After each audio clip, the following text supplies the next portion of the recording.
Hello my dear students, আজ তোমাদের সঙ্গে আলোচনা করব তোমাদের প্রশ্নবিদ্যালয় রায়মার্টিন বইয়ের 3 নম্বর যে স্কুলটা আছে বিধাননগর গভর্নমেন্ট হাই স্কুল, সেই স্কুলের প্রত্যেকটা কোশ্চেন। তো চলো বেশি কথা না বলে চটপট শুরু করে দিই আমরা আমাদের কোশ্চেন অ্যান্সারগুলো। প্রথমে কী বলছি দেখো, ফিজিক্যাল সায়েন্সের কোশ্চেন, পেজ নাম্বার 213, কিন্তু এটা পেজ নাম্বার 213, ঠিক আছে, 213 নম্বর পাতায় আছে এটা।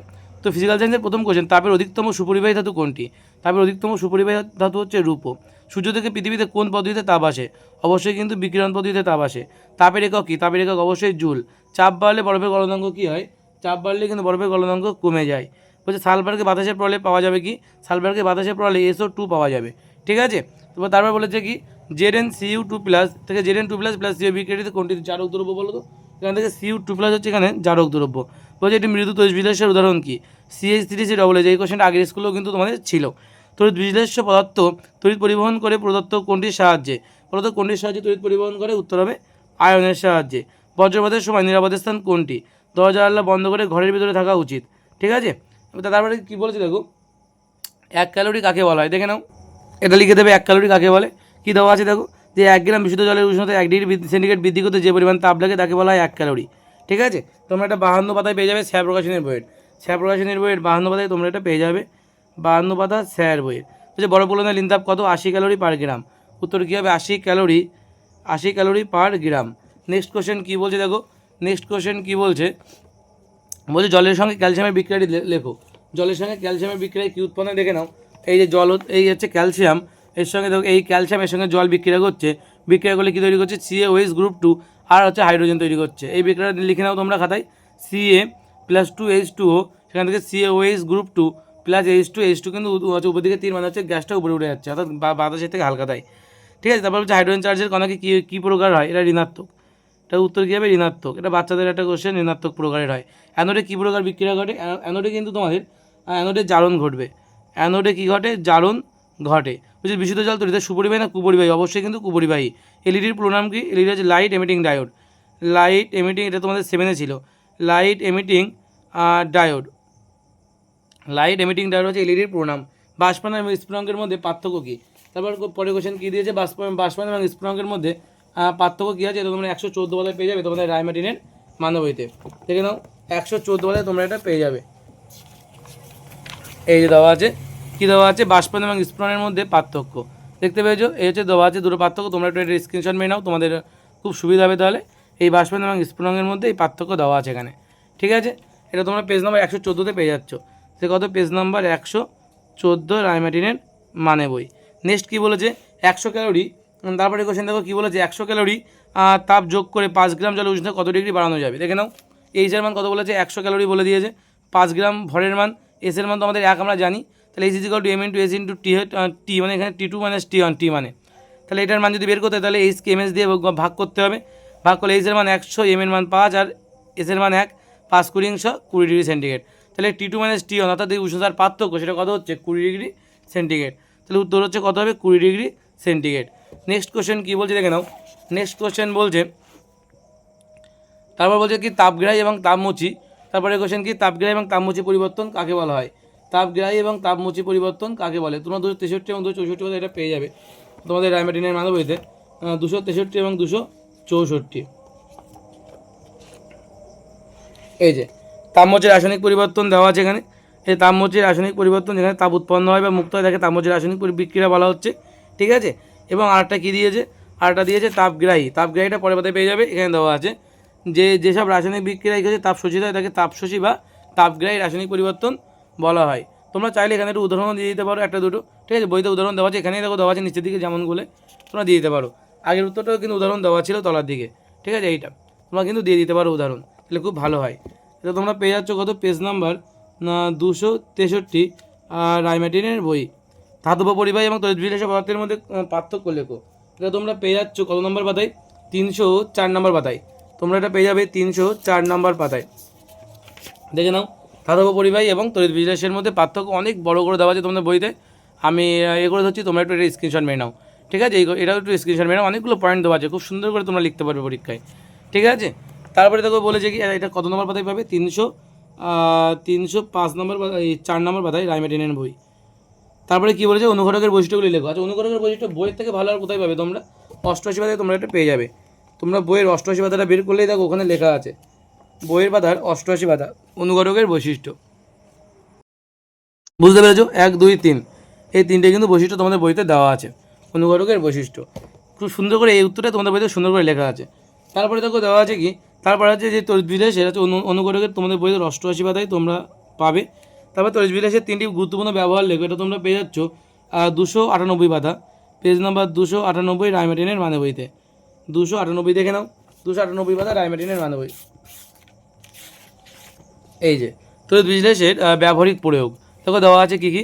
ধাতু নিষ্কাশনে, ধাতু পরিশোধনে তো তোমাদের বইতে ওটা আছে, তার থেকে এখানে সুন্দর লেখা বলে আমি এটা দিলাম, ঠিক আছে। তো এই তড়িৎ লেপন আছে, এই তিনটে কিন্তু এখানে ব্যাখ্যা করতে হবে। তিনটে দেখো গুরুত্বপূর্ণ প্রয়োগ এখানে কিন্তু দেওয়া আছে। তোমরা এটা একটু স্ক্রিনশট মেরে রাখতে পারো, তাহলে তোমাদের খুব উপকার হবে, ঠিক আছে। তোমরা এটা একটু স্ক্রিনশট মেরে রাখতে পারো। আশা করি বুঝতে পারলে। চলো নেক্সট কোশ্চেন কী বলছে, যে বজ্র বিভব পার্থক্য কীভাবে বজ্র বিদ্যুৎ সৃষ্টি করে সংক্ষেপে আলোচনা করো। এটা তোমরা 214 নম্বর পাতায় পেয়ে যাবে, ঠিক আছে।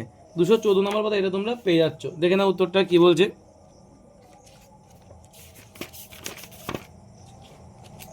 214 নম্বর পাতায় রায়মার্টিনের বইতে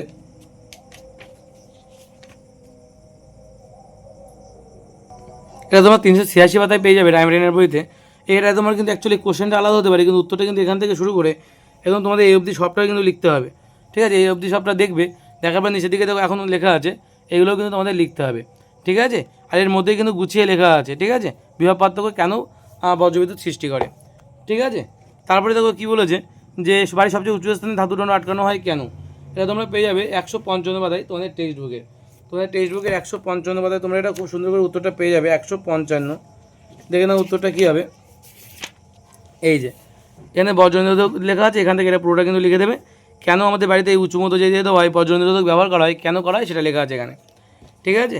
তো তারপরে দেখো লাইফ সায়েন্সের কোশ্চেনগুলো কী বলছে। লাইফ সায়েন্সের কোশ্চেনে বলছে যে মানবদের যে ব্যাকটেরিয়া প্লেগ রোগ সৃষ্টি করে, মানবদের যে ব্যাকটেরিয়া প্লেগ রোগ সৃষ্টি করে তার জন্য দায়ীকে এই যে সিনিয়া আর পেস্টিস। চিনি পাওয়া যায় কোথা থেকে, আখ থেকে। বলছে এটি মাইনার কার্ভের উদাহরণ কি, এই মাইনার কার্ভের উদাহরণ কি আমাদের, সেটা হচ্ছে বাটা মাছ। বলছে বসন্ত রোগকে সংক্রমক বলা হয় কেন। দেখে না উত্তরটা কীভাবে তোমরা লিখবে। এই উত্তরটা এই যে আমি এখানে খাতায় লিখেছি, একটু পড়ে দিচ্ছি, লেখাটা নিলে তোমরা বুঝতে পারবে না। বসন্ত রোগ ভাইরাস ঘটিত অত্যন্ত সোয়াচে রোগ, ঠিক আছে, অত্যন্ত সোয়াচে রোগ।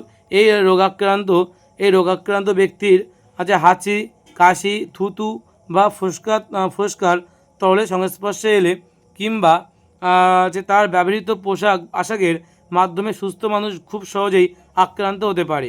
বায়ুর মাধ্যমেও এটি দ্রুত ছড়ায়, এক দেহ থেকে অন্য দেহে সহজে সংক্রমিত বা পরিবাহিত হয় বলেই একে সংক্রামক রোগ বলা হয়। এটা আমি তোমাদের কমেন্ট বক্সে লিখে দেবো ওখানে, ঠিক আছে। এটা আমি তোমাদের কমেন্ট বক্সে টাইপ করে লিখে দেবো ওখানে, তোমরা সেখান থেকে একটু দেখে নেবে এটা, ঠিক আছে। নেক্সট কোশ্চেন কী বলছে দেখো, এনপিকে সার কাদের বলা হয়। এনপিকে সার অর্থাৎ এই যে এনপিকে সার কি, নাইট্রোজেন, এন মানে নাইট্রোজেন, পি মানে হচ্ছে ফসফরাস, আর কে মানে হচ্ছে পটাশিয়াম, একেই বলা হয় এনপিকে সার, ঠিক আছে। তারপরে মাংস উৎপাদনকারী মুরগির জাতের নাম কি। মাংস উৎপাদনকারী মুরগির জাত কী আছে, যারা মাংস দেয়, মাংস উৎপাদনকারী মুরগি কী আছে দেখো, এই যে আসিল, চিটাগং এবং ব্রাহ্মা কোচিং, এইগুলো কিন্তু তোমরা লিখে দেবে, ঠিক আছে। তারপরে দেখো কোশ্চেন কী বলেছে, কোভিড-19 কি মহামারী ছিল। কি বলছে তারপরে কোশ্চেন, কোভিড-19 কি মহামারী ছিল। তো তারপরে কোশ্চেন কী দিয়েছে, যে কোভিড-19 কি মহামারী ছিল, তোমার উত্তরের সাপেক্ষে যুক্তি দাও। তাহলে দেখো এখানে দেওয়া আছে কোভিড-19 অ্যাকচুয়ালি মহামারী ছিল না, ওটা ছিল অতিমারি। কেন ছিল অতিমারি সেটা তো এখানে দেওয়া আছে, সবটা কিন্তু লিখে দেবে এখান থেকে, এটা সবটা তোমার লিখতে হবে এই পর্যন্ত। একই কোশ্চেন কিন্তু ওই মহামারী বলা হয় না কেন আর অতিমারি কেন বলা হয়, উত্তরটা কিন্তু সেম হবে, ঠিক আছে। তারপর নেক্সট কোশ্চেন দেখো কী বলছে, কোন ভারতীয় বিজ্ঞানী কালাজ্বর ওষুধ আবিষ্কার করেন। উত্তর হবে কি উপেন্দ্রনাথ ব্রহ্মচারী। কী উত্তর হবে, উপেন্দ্রনাথ ব্রহ্মচারী, উপেন্দ্রনাথ ব্রহ্মচারী, ঠিক আছে। এটি উদাহরণের সাহায্যে, এই প্রশ্নের উত্তরটা তোমরা কোথায় পেয়ে যাবে, পেজ নাম্বার এটা কত ছিল 412, পেজ নাম্বার 412 রায়মার্টিনের বইতে। এটি উদাহরণের সাহায্যে কীভাবে শস্যাবর্তন করা হয় তার সংক্ষেপে লেখো। শস্যাবর্তনের গুরুত্ব কী, তোমরা পেয়ে যাবে 530 নম্বর পাতায়। 530-এ তোমরা এটা পেয়ে যাবে, দেখে নাও উত্তরটা, শস্যাবর্তন কী এবং এর প্রয়োজনীয়তা। এই পুরোটা কিন্তু তোমাদের লিখতে হবে। এখান থেকে দেখো শস্যাবর্তন কাকে বলা হয় এবং এর প্রয়োজনীয়তা কী, এই সবটা কিন্তু তোমাদের লিখতে হবে। এই পাতায় দেখো আছে, এই পর্যন্ত তোমাদের লিখতে হবে। তোমরা এতটা না লিখতেও পারো, তোমরা ছোটো করে নিতে পারো, ঠিক আছে, এত পয়েন্ট না বললেও হয়, ঠিক আছে। তারপরে কী বলছে, এটা তোমার পেয়ে যাবে 530 নম্বর পাতায়। বলছে রাসায়নিক দমন পদ্ধতির ক্ষতিকারক প্রাণীদের খুব তাড়াতাড়ি মৃত্যু হলেও নানা সমস্যা দেখা দিতে পারে। কারণ 3টি কারণ দিয়ে যুক্তিসহ লিখতে বলছে।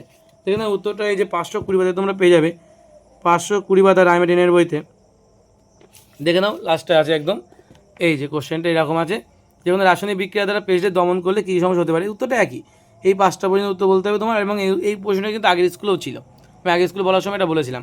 এখান থেকে এই পর্যন্ত সবটা কিন্তু বলতে হবে। আশা করি বুঝতে পেরেছি। এই ছিল আজকে আমাদের 3 নম্বর স্কুলের সলিউশন। নেক্সট দিন আমরা 4 নম্বর স্কুলটা দেখবো। ততক্ষণ তোমরা খুব ভালোভাবে পড়াশোনা করো, এবং তোমরা যদি এই ভিডিওর এই প্রতিটা স্কুলের সলিউশন পেতে চাও একটা প্লেলিস্ট আকারে, তোমাদের দেখবো আমি ডিসক্রিপশনে লিঙ্ক দিয়ে দিয়েছি। ওই লিঙ্ক থেকে তোমরা কিন্তু এটা অবশ্যই লিঙ্কটা নিজের ফোনে কিন্তু সেভ করে রাখবে। ওকে, তো চলো আজ এই পর্যন্ত থাক, দেখা হবে নেক্সট ভিডিওতে। তখন তোমরা খুব ভালো থেকো, সুস্থ থেকো এবং নিজের খেয়াল রেখো। ওকে, টাটা।